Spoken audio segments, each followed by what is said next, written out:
Welcome to Good Dog Training's leash course. This course is one of the fundamental courses that we run for dogs and creating a communication between human and dog.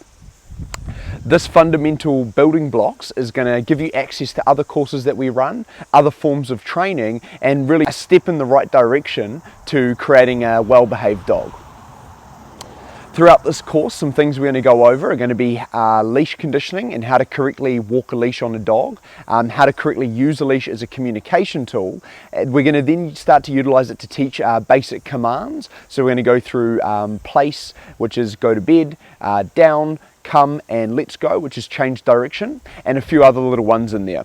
Once your dog has completed this course, you're going to find the dog's going to be a little bit more respectful on the lead. It's going to be a little bit easier to control and easier to manage in general. Keep in mind there's a long road ahead. Training is a lifetime commitment, so keep up the hard work and keep moving forward in the right direction. So the first subject we're going to go through is the house management. So house management is where we set up a structure in the living environment in order to teach the dog what's expected in that space. So the first subject is going to be rules and boundaries. So rules and boundaries are going to be set up in the living environment. Some basic rules and boundaries we can start to implement is going to be get the dog off the furniture. The reason this is so important is it's just one of the fundamental things we need to start to teach the dog in terms of I can control what happens in the environment. And it's not necessarily like we're trying to be the alpha or be the one that's in control of the pack. It's more we're just trying to direct the dog and give the dog direction. So if the dog can take basic direction in the house and understand basic rules in the house, it's going to be very easy to set up basic rules outside of the house. And it's very similar to kids. If a child listens in the house and understands the structure in the living environment, then it goes to school and they have a structure at school. It's going to be able to easily transfer those skills it's learned in the house to school, making it a great student. So we're going to take the same approach with a dog. So in that living environment, one thing we're going to utilize a lot is going to be the crate. And the crate is similar to a child's cot. It's somewhere where we can put the dog, it's safe, and it gets the dog out of the way. So it's a management tool. It allows us to manage the dog in that situation and prevent things from happening. One of the key things with dog training is consistency. So by having the crate, it allows you to be more consistent. So if we aren't watching the dog or someone turns up at the house or we can't control what's happening in that environment, we can utilize the crate to maintain that consistency. So that's one way we're going to utilize the crate. I also recommend the dog sleeps in the crate, and for a number of reasons. The first is it's going to be easy to get the dog off the bed if it's in a crate. So a lot of the time, us as humans, we want the dog on the couch, we want the dog up high on the furniture and we want to cuddle it. While the dog is in training and while we're trying to teach the dog what's expected, I recommend you keep the dog in the crate. As the dog progresses through the training and gets more skilled and understands our communication and our relationship better, we're going to be able to start to give the dog access to sitting on the furniture, sitting on the couch, sitting on the bed, and things like of that nature.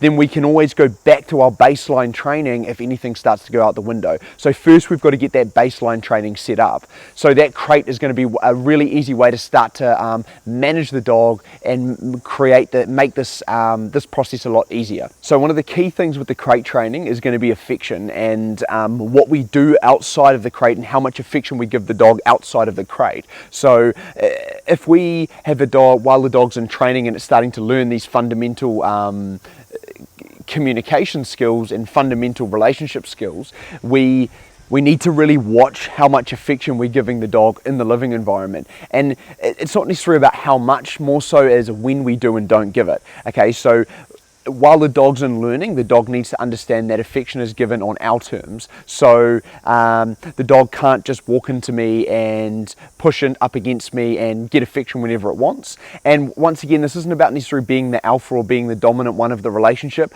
It's more so about a boundary, about my space. And I tend to find if a dog doesn't understand human boundaries, it can start to become very defensive and start to see you as a resource. So resource guarding starts to become an issue.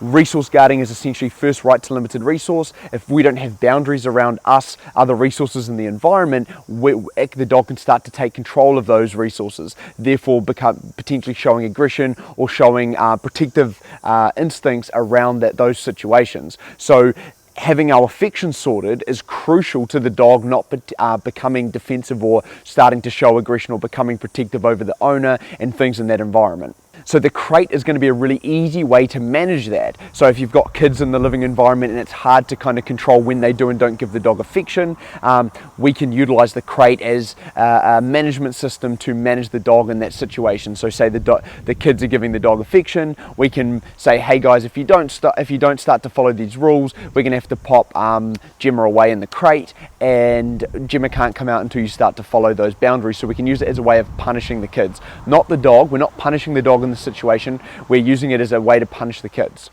So I'm going to dive a little bit deeper into affection now. So the affection aspect of it, as I stated, isn't necessarily about control, more so about the dog being respectful of my space. So when I let the dog in my space, if it's got a soft body posture, tail softly wagging, soft face, soft ears, that's fine. The dog's happy to be in my space. But the second the dog starts to press against me, it starts to face out a lot, and it starts to claim my space, that starts to become an issue. So now I need to start to set boundaries in my space. So when I give that affection, I give affection until the dog starts to exhibit these signs, and then I need to start to give the dog direction.